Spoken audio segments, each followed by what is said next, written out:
नमस्कार अमित शाह जी, ANI के साथ बात करने के लिए धन्यवाद। भारत एक किस्म से दो जंग लड़ रहा है, एक तरफ कोविड तो दूसरी तरफ चाइना की फ़ौज लद्दाख में हमें तंग कर रही है, घुसने की कोशिश कर रही है। तो आप जो है, आपकी सरकार जो है इन दोनों से जूझ रही है, इसलिए मैं सवाल पूछना चाहूँगी कि पहले तो कोविड के बारे में। मैं एक बात स्पष्ट कर दूं, दोनों जंग हम जीतेंगे और जनता को आश्वस्त करना चाहता हूं कि मोदी जी के नेतृत्व में दोनों जंग जीतेंगे।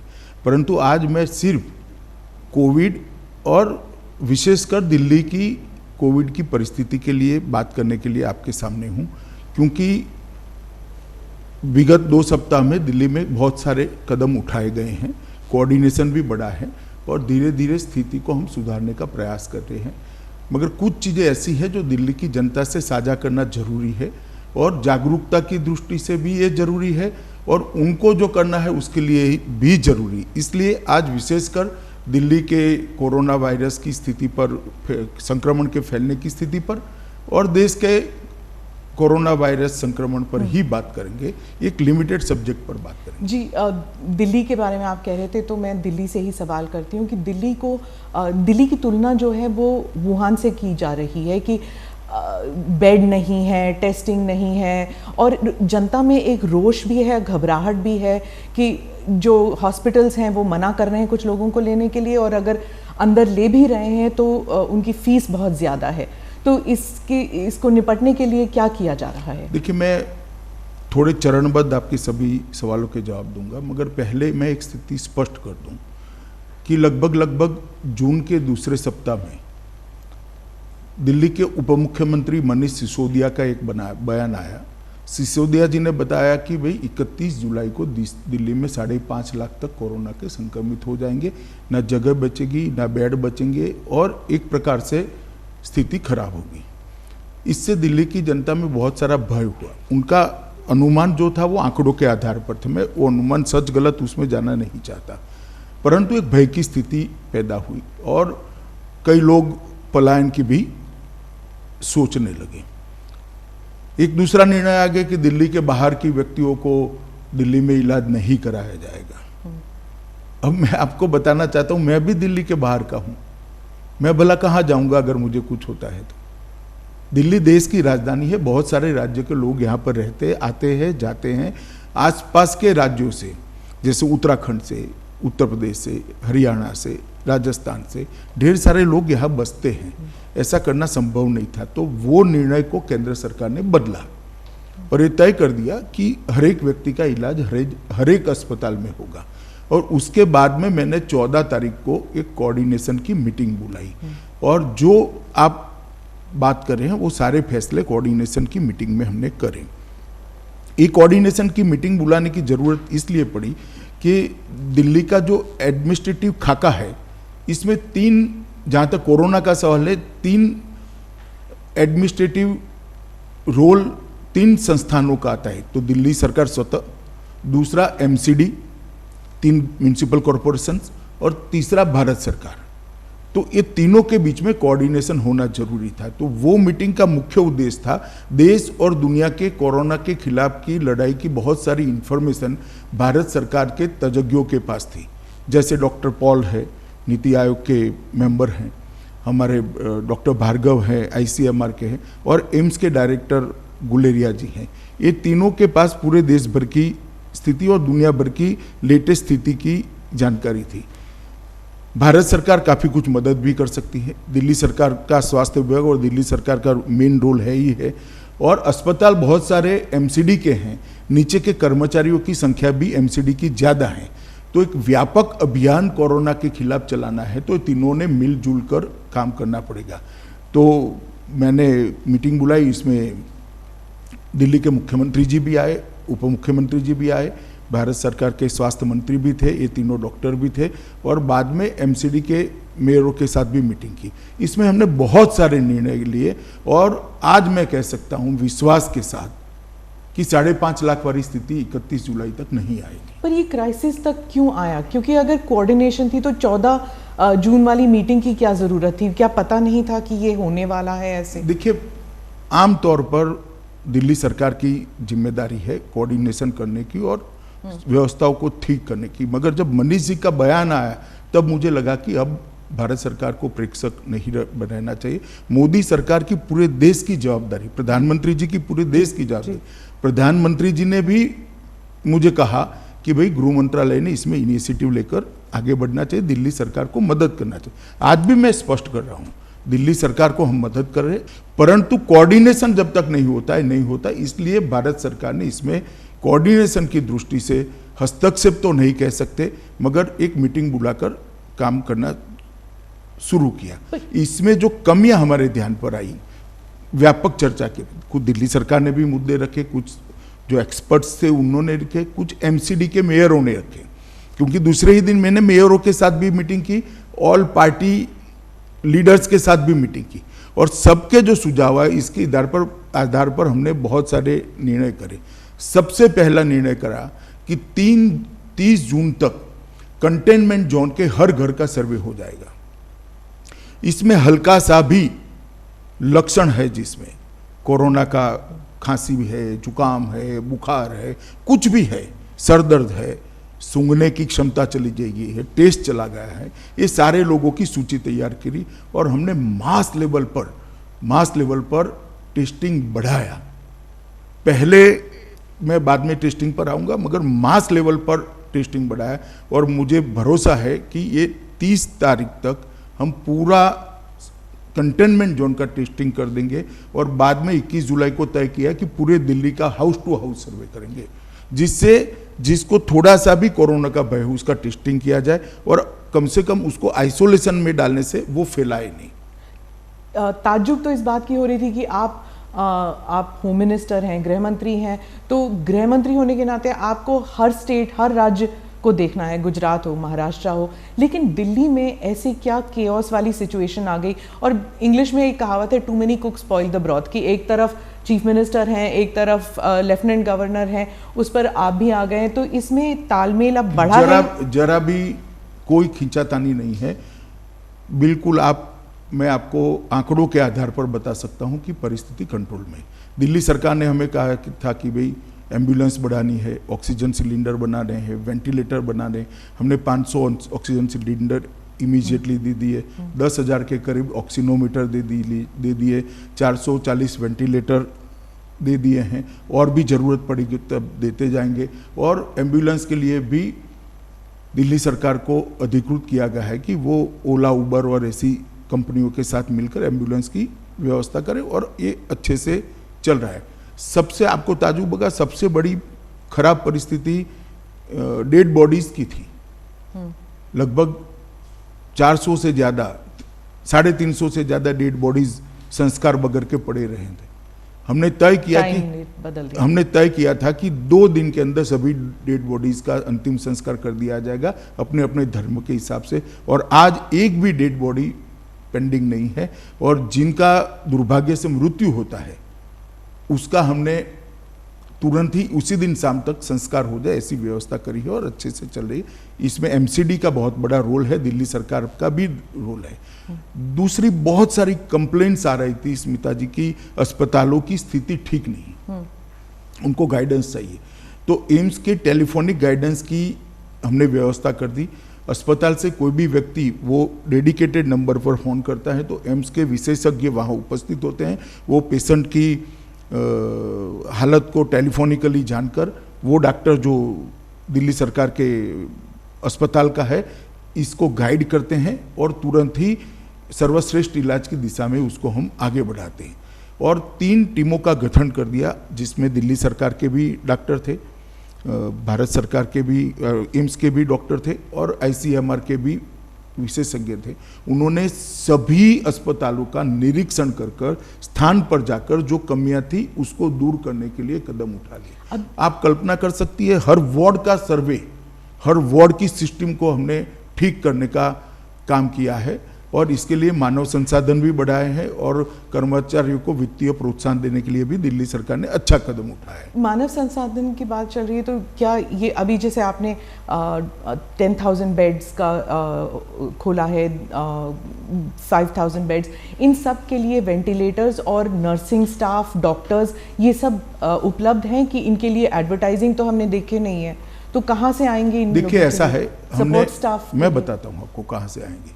जो रिटायर्ड कर्मचारी थे उनकी पूरी लिस्ट बनाई गई है, एक कॉल सेंटर से उनका संपर्क किया गया है, उनको वापस लाने के लिए करा है और बहुत सारे रिटायर्ड कर्मचारियों को लाए हैं। पैरामिलिट्री फोर्सेस के मेडिकल टीमों को लगाया गया, जैसे अभी एक 10,000 बेड का जो कोविड सेंटर बन रहा है वहाँ पर पूरा आईटीबीपी लेगा। 16,000 बेड रेलवे बना रही है, उसका पूरा सेना ने जिम्मा लिया है। ये सारी चीज़ें हमने मेडिकल सुविधाएं, मानव संसाधन बढ़ाने के लिए करी है। कोऑर्डिनेशन की जब बात चल रही थी तब भी बार बार डिसीजंस चेंज होते हैं कि होम आइसोलेशन होगा कि नहीं होगा, कंपलसरी होगा कि नहीं होगा, दिल्ली गुड़गांव के बीच ट्रैफिक आने देंगे कि नहीं, दिल्ली नोएडा के बीच। एनसीआर का तो कॉन्सेप्ट खत्म ही सा हो गया है। ऐसा नहीं हुआ है। जहाँ तक कोविड का सवाल है, एनसीआर की भी मैंने मीटिंग की है, एनसीआर के सारे लोग आए थे, इनके साथ मीटिंग की है और अभी दिल्ली का जो मॉडल बना है, मैं दोनों मुख्यमंत्रियों से बात करने वाला हूँ। अरविंद जी तो लुप में है ही है, उनको साथ में रखकर ही फैसला करते हैं, परंतु उत्तर प्रदेश और हरियाणा के मुख्यमंत्रियों से भी बात करूंगा और एनसीआर को पूरा संपूर्ण जानकारी अब तक इकट्ठा हो गई है, गृह मंत्रालय में और स्वास्थ्य मंत्रालय में आ गई। एक समन्वित रणनीति हम बनाएंगे एनसीआर के लिए, दोनों मुख्यमंत्रियों से बात कर और इसी तरह से टेस्टिंग बढ़ाना, अस्पतालों का गाइडलाइन तय करना, ये सारी चीज़ें एनसीआर में भी चली जाएगी। मैं आपको बताना चाहता हूँ कि बहुत कोऑर्डिनेशन से हम आगे बढ़ रहे हैं और ढेर सारे फैसले लिए हमने। जब नेशनल लेवल पर बात होती तो प्रधानमंत्री जी ने भी चीफ मिनिस्टर्स के साथ मीटिंग की, आपने भी की है, लेकिन ऐसे लगता है जैसे राजनीति जो है वो हावी है even in this covid fight. Piyush ji ने ट्रेन्स का इंतज़ाम किया तो ममता जी ने मना कर दिया, या फिर उद्धव जी ने कहा कि हमें नहीं चाहिए अभी। तो इस सब में जो फेडरल स्ट्रक्चर है वो जैसे लग रहा था कोलैप्स कर गया। शुरुआत में तो ठीक था, लेकिन अब जैसे लगता है कि पॉलिटिक्स जो है वो हावी है। छोटी छोटी बातों को ज़्यादा तूल नहीं देना चाहिए। जैसे यहाँ पर आपने जिक्र किया कि भाई होम आइसोलेशन में विवाद हो गया, कोई विवाद नहीं हुआ है। देखिए दिल्ली में जितने भी डेथ हुए थे कोविड के कारण, इनका एनालिसिस हमने एक्सपर्ट्स के साथ करा है। लगभग 50% डेथ 1 दिन से 3 दिन के अंदर एडमिशन के अंदर ही हो गए। इसका अर्थ ये होता है कि होम आइसोलेशन से व्यक्ति ज़्यादा अपनी स्थिति बिगाड़ कर आता है। अब हमने रैपिड टेस्ट, मतलब एक फास्ट टेस्टिंग की प्रक्रिया चालू करी है और उसके कारण जो पॉजिटिव पाए जाते हैं, इसमें 2 क्राइटेरिया करे हैं। एक तो आइसोलेशन के लिए जिसके घर में 2 कमरों से ज़्यादा व्यवस्था ही नहीं है, वो क्या आइसोलेट करेगा अपने आप को? वो तो चॉइस है, फिर क्वारंटाइन सेंटर में जाए, इंस्टीट्यूशन क्वारंटाइन सेंटर में जाए। दूसरा, जिनको डायबिटीज है, ब्लड प्रेशर है, कैंसर आदि कोई बड़ी बीमारी है जिसके कारण इसकी इम्यूनिटी कम हुई है, ऐसे लोगों को भी हमने आइसोलेशन सेंटर में भेजने के लिए निर्णय किया है। अब इस पर थोड़ी बयानबाजी होगी, राजनीति है स्मिता जी, मगर फैसलों से कोई फर्क नहीं पड़ा। जैसे मैं कहता हूँ, हमारी मीटिंग के पहले दिल्ली में 25 मार्च से 14 जून तक लगभग 2,41,000 टेस्ट हुए थे, तो प्रतिदिन 4500 टेस्ट होते थे। अब 15 जून से लेकर 25 जून तक 11 दिनों में 1,75,141 टेस्ट हुए, तो प्रतिदिन 16,000 टेस्ट हुए, तो 4.5 गुना टेस्ट की बढ़ोतरी करी है हमने। इसीलिए नंबर बढ़े हैं।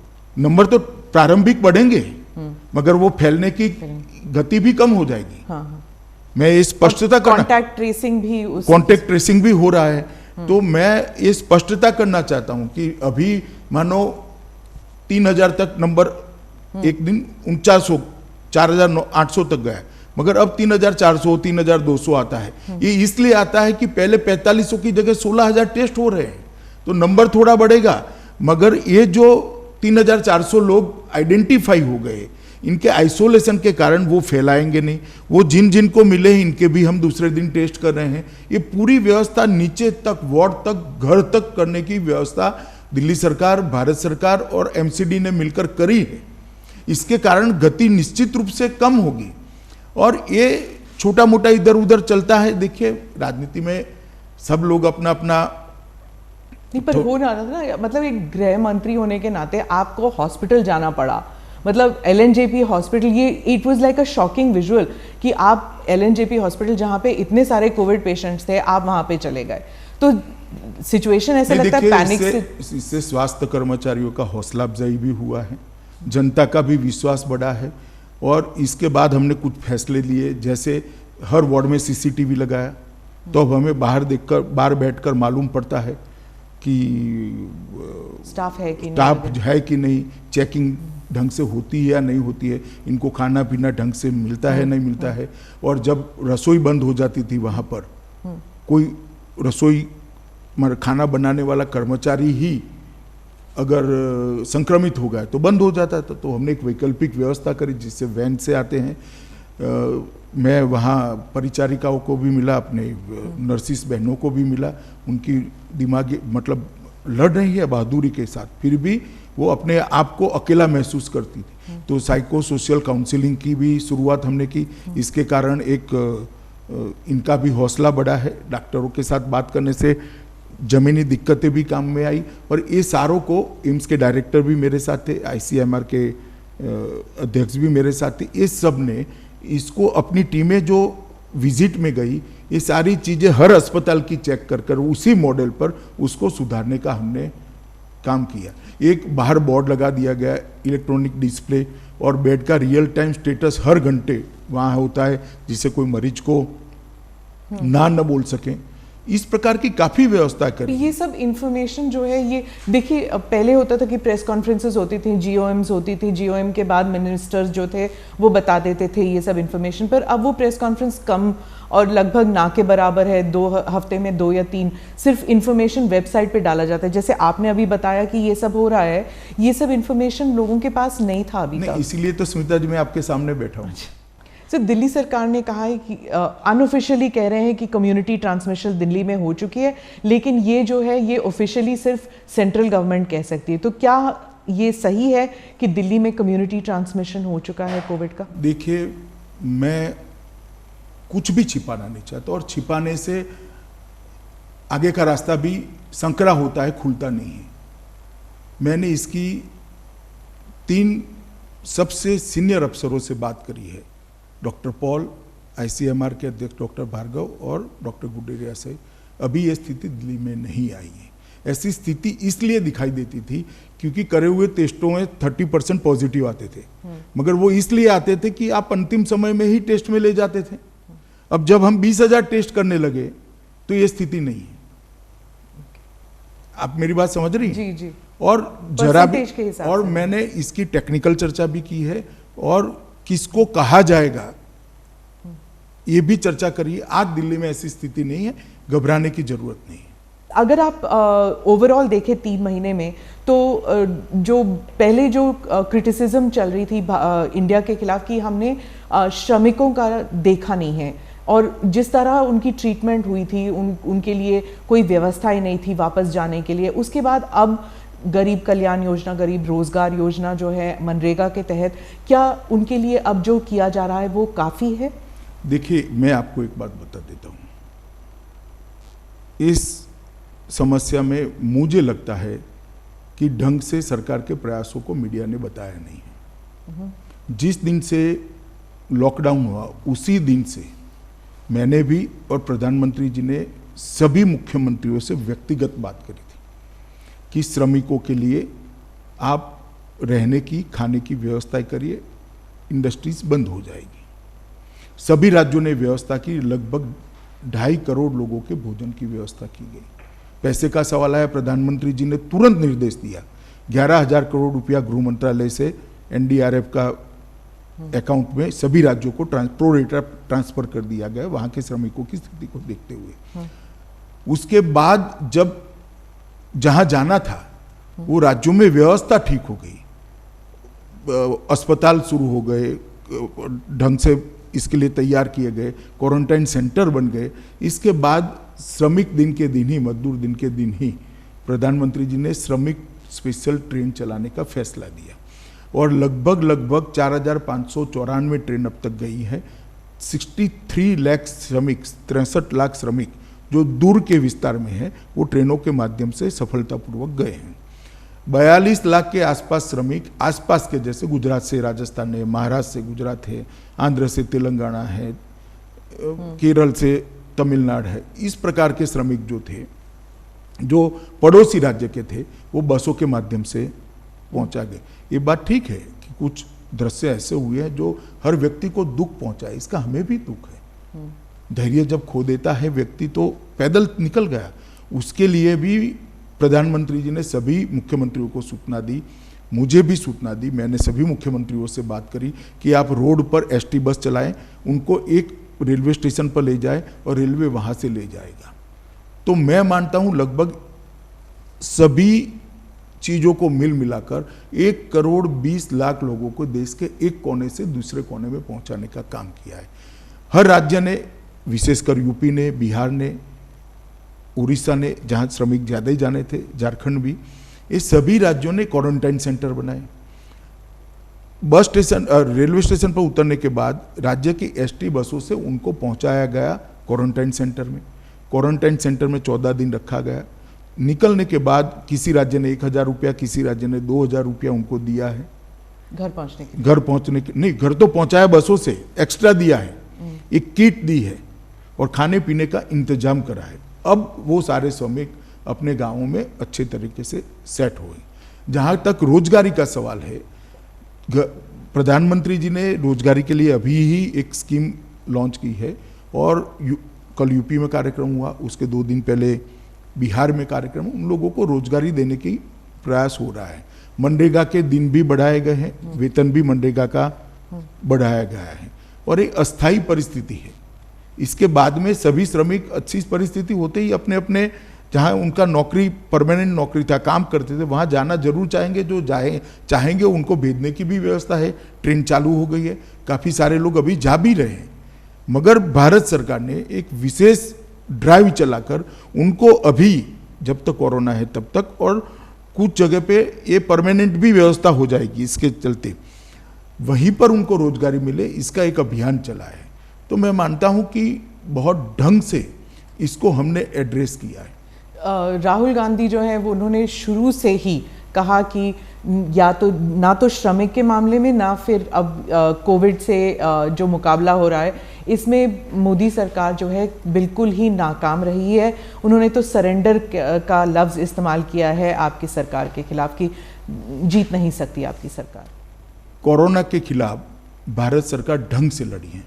मैं राहुल जी को एडवाइस नहीं दे सकता, उनको एडवाइस देने का काम उनकी पार्टी के नेताओं का है। और मैंने पहले भी कई इंटरव्यू में कहा कि कुछ वक्रदृष्टा लोग होते हैं, उनको सीधी बात भी वक्र दिखाई पड़ती है।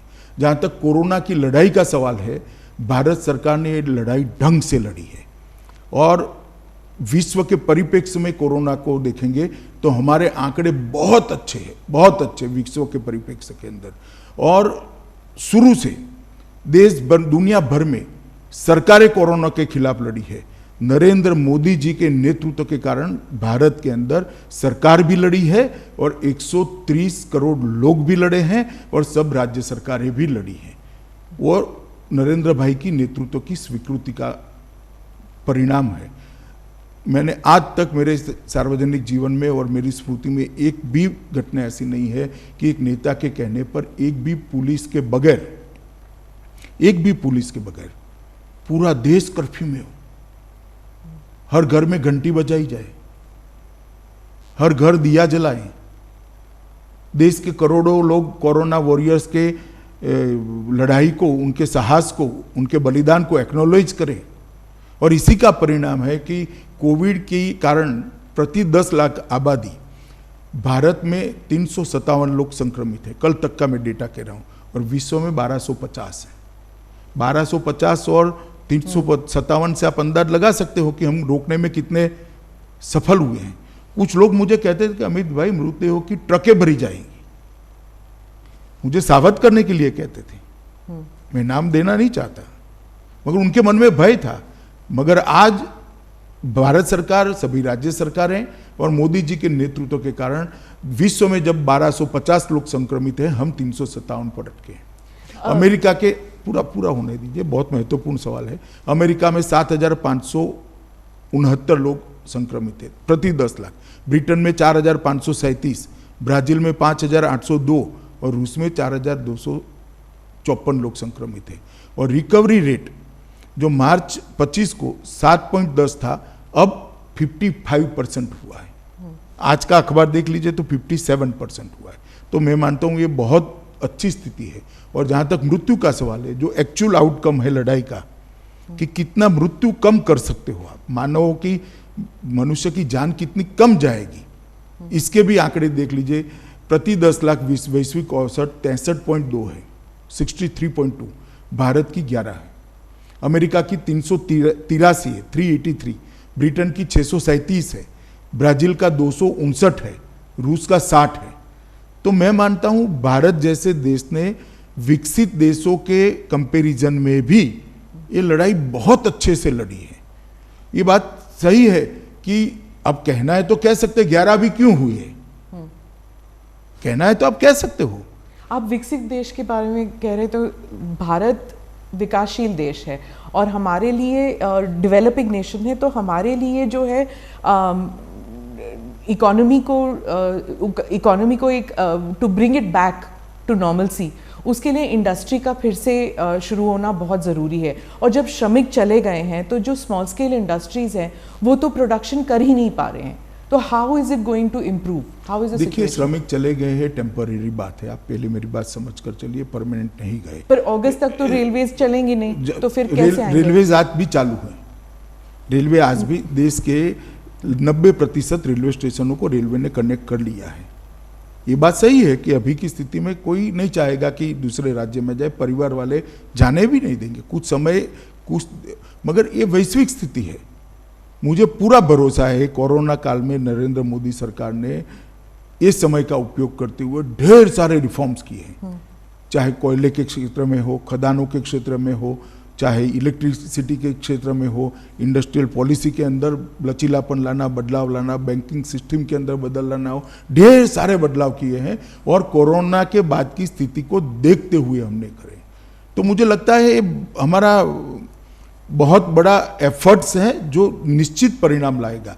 हाँ, परंतु टेम्पररी पूरे विश्व की अर्थव्यवस्था को जब असर होगी तो भारत भी कैसे बच सकता है, मगर वो असर को मिनिमाइज करने के लिए, कम से कम करने के लिए नरेंद्र मोदी जी ने बहुत सारे एफर्ट्स किए हैं, सफल नेतृत्व किया है देश का और इसका परिणाम भी अच्छा आएगा।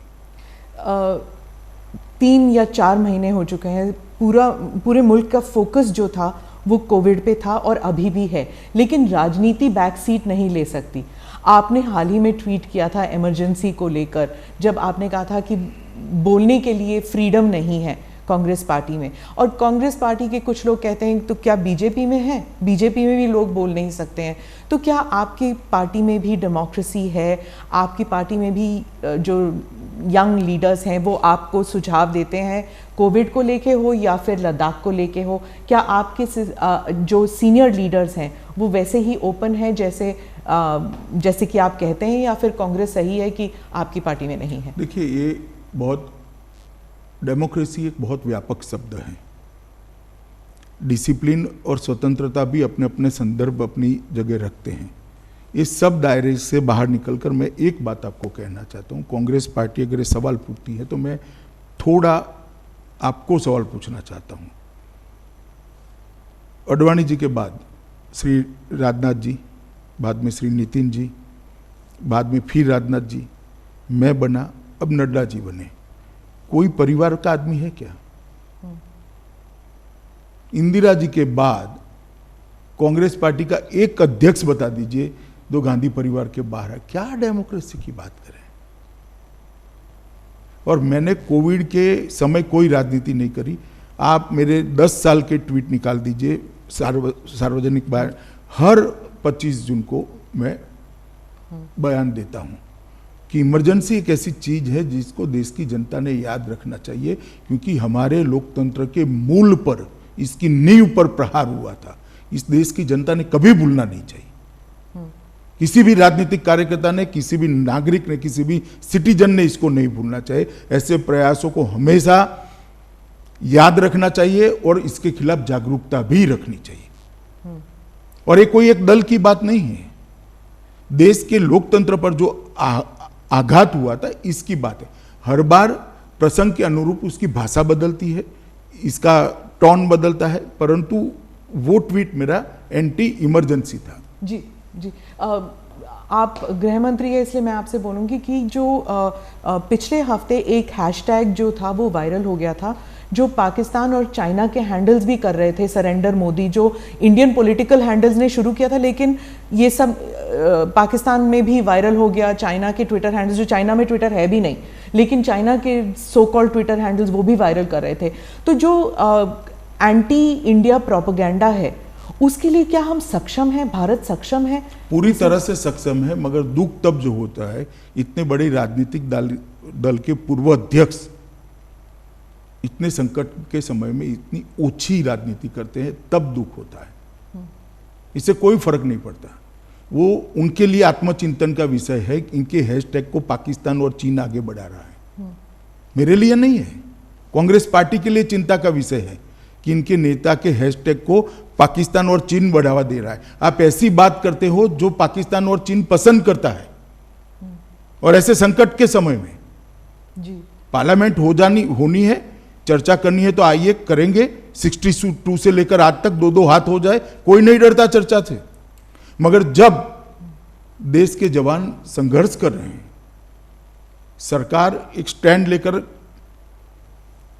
ठोस कदम उठा रही है, उस वक्त पाकिस्तान और चीन को खुशी हो इस प्रकार के स्टेटमेंट देना किसी ने नहीं करना चाहिए। कभी मुझे लगता है हम अपने इंटरव्यू के दायरे से स्मिता जी बाहर जा रहे हैं। मैं थोड़ा आपके सामने, सोचा शायद आप भूल गए हो। नहीं, मैं नहीं भूला हूं, मैं ठीक से, मैं दिल्ली की जनता के लिए यहाँ पर आया हूँ, दिल्ली की जनता को आगाह करने के लिए आया हूँ। मैं सबसे पहले बताऊंगा कि बेड्स की स्थिति में कैसे परिवर्तन हुआ है।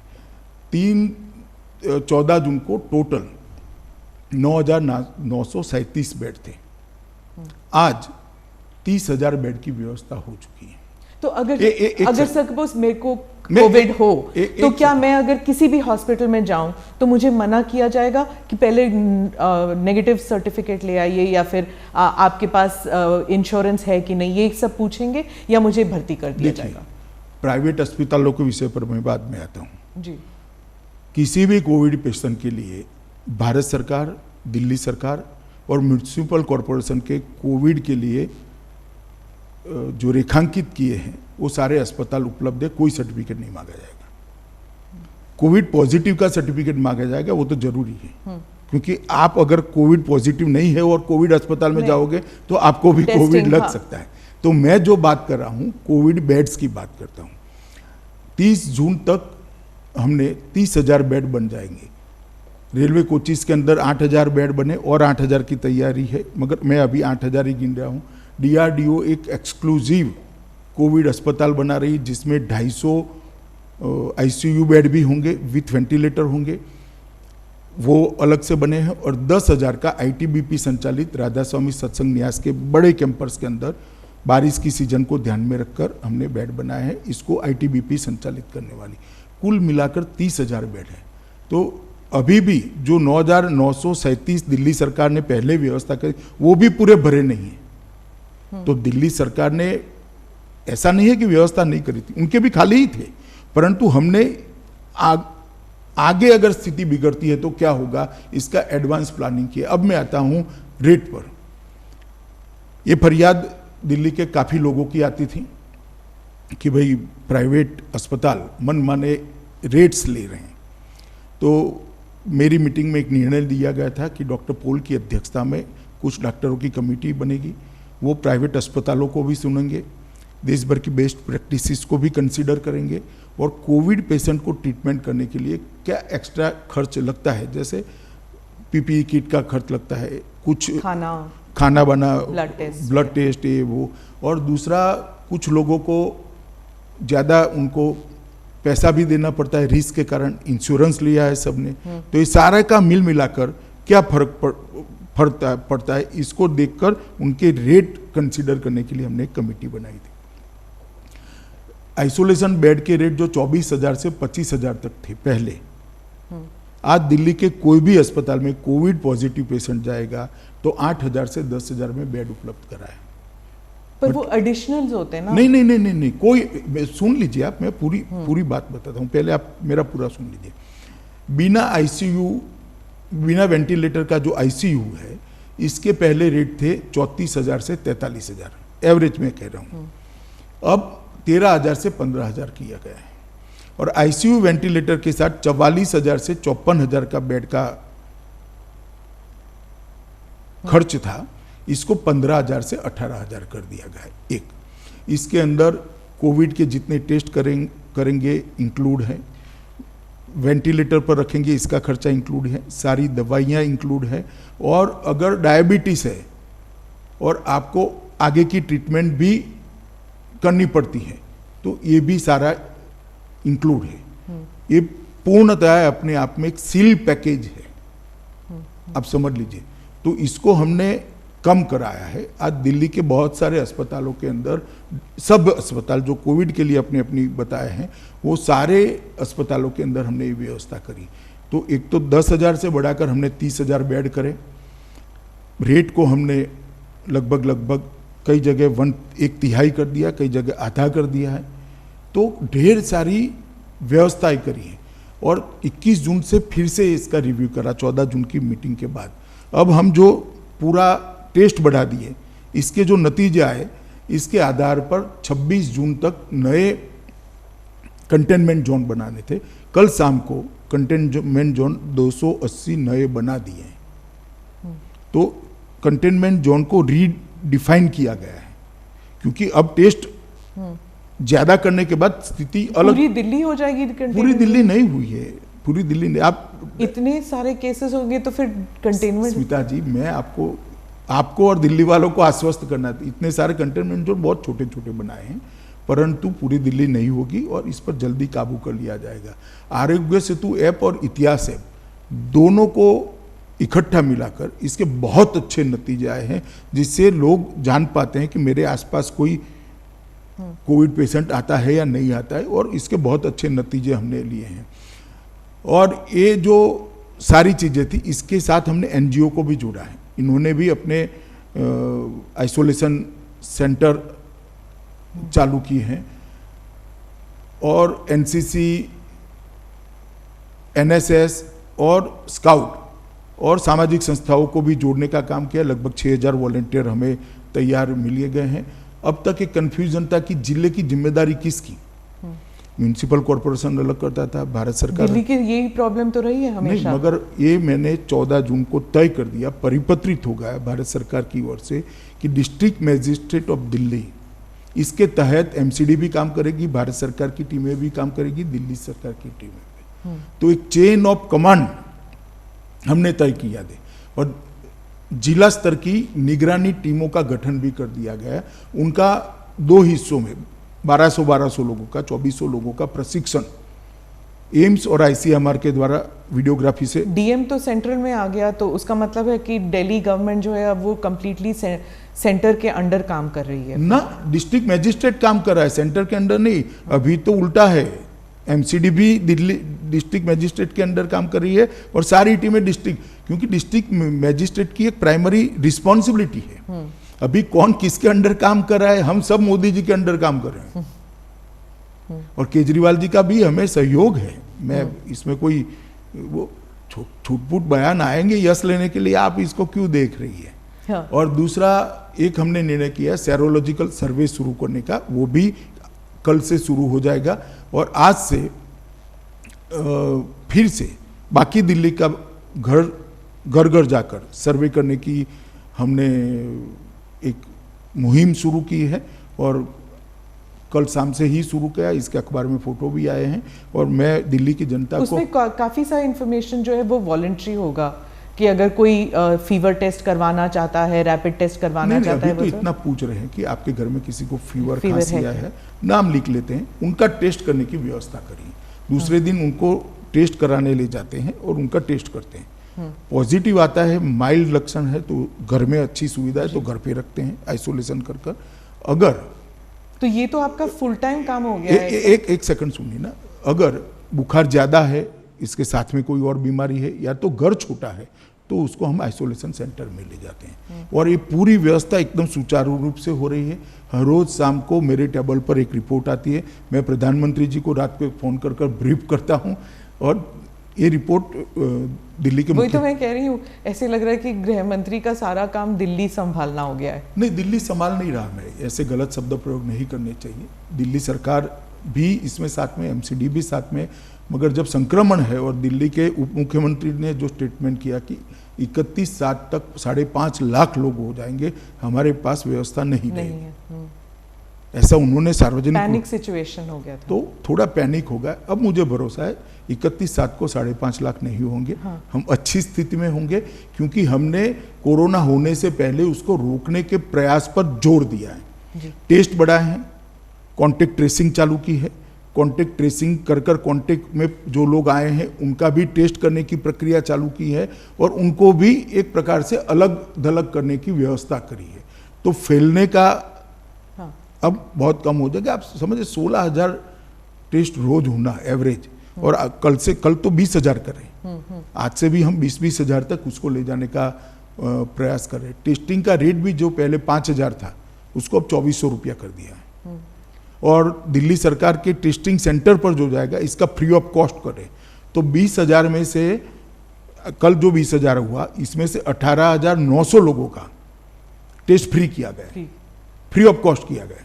तो ये बहुत बड़ी बात है। आपने इंटरव्यू के दौरान इतना डेटा दिया है शायद कि ये वेबसाइट में भी नहीं है इतना डेटा, पर जाते जाते सवाल ज़रूर पूछूंगी मैं सर, कि सब लोग जानना चाहते हैं कि सीमा पर चीन के सोल्जर्स हमारे ज़मीन पर आए हैं कि नहीं। आज के दिन प्रधानमंत्री ने कहा था उस दिन, लेकिन आज अब देखिए क्या वो हमारी ज़मीन पर ऐसा है, मैं आपके पास इंटेलिजेंस रिपोर्ट्स तो आते हैं? पहले सब आते हैं, परंतु मैं पहले एक बात कह दूं, ये मेरा इंटरव्यू आपने जो अभी लिया है वो कोविड के लिए दिल्ली की जनता को जागरूक करने के लिए।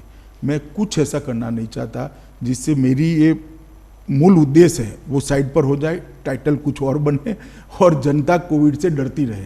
तो मैं आप दोनों चीजों का डर है लोगों को, दूसरी चीजों का भी डर दूर करने वाले कर रहे हैं ना।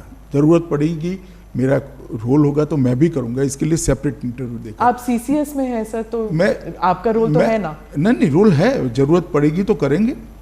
अभी ब्रीफिंग हो ही रही है, ऐसा नहीं है कि ब्रीफिंग नहीं हो रही, परंतु अभी मेरा आपको इंटरव्यू देने का उद्देश्य एक ही है कि दिल्ली की जनता के मन में से डर निकले।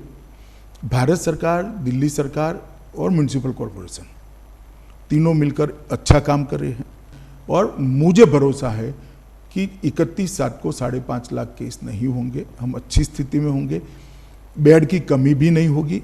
और बहुत सारी मीटिंगें करी है मैंने, 14 जून को करी, 14 जून को नगर निगमों के साथ भी करी, 15 जून को राजनीतिक दलों के साथ करी, तो मैं अस्पताल में भी गया, 21 जून को मीटिंग करी, 16 जून को रैपिड टेस्ट प्रणाली के लिए मीटिंग कर कर 190 सेंटर चालू किए गए, और 18 जून को एनसीआर की भी मैंने मीटिंग करी है, सीरीज ऑफ मीटिंग की है।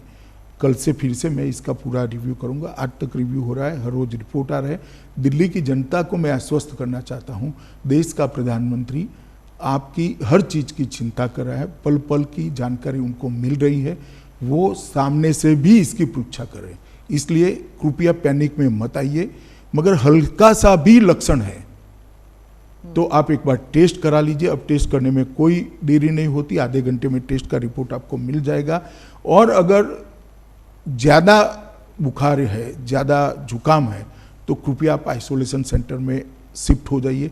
आपका घर छोटा है जिसमें आइसोलेट नहीं हो सकते, तो भी मैं विनंती करना चाहता हूं दिल्ली वासियों को कि आपके परिवारजनों की सुरक्षा के लिए आप आइसोलेशन सेंटर में शिफ्ट हो जाइए। इससे ही कोरोना को रोक सकते हैं।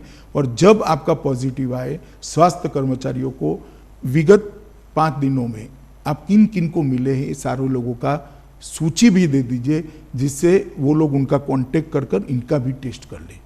अगर इतना करेंगे तो हम दिल्ली को सफलतापूर्वक बाहर निकाल पाएंगे। और मुझे भरोसा है कि अब हमने जिनको ज़्यादा बुखार है, कुछ ज़्यादा लक्षण है, उनको आइसोलेट करने का और अस्पताल में ले जाने की नीति करी है। उनको होम आइसोलेशन में नहीं रखते हैं, इसलिए मृत्यु की दर भी कम होगी, क्योंकि वो प्रॉपर ट्रीटमेंट के तहत, प्रॉपर मेडिकल ऑब्जर्वेशन के तहत होंगे। पहले जो 2 दिन में ही मृत्यु हो जाती थी, मुझे लगता है इसमें भी हम सुधार कर पाएंगे। और अंतिम संस्कार हो या किसी भी चीज़ को छोड़े बगैर पूरी स्थिति को रिव्यू किया गया है और प्रधानमंत्री जी के बहुत स्पष्ट निर्देश हैं कि दिल्ली को इस संकट से बाहर निकालना है।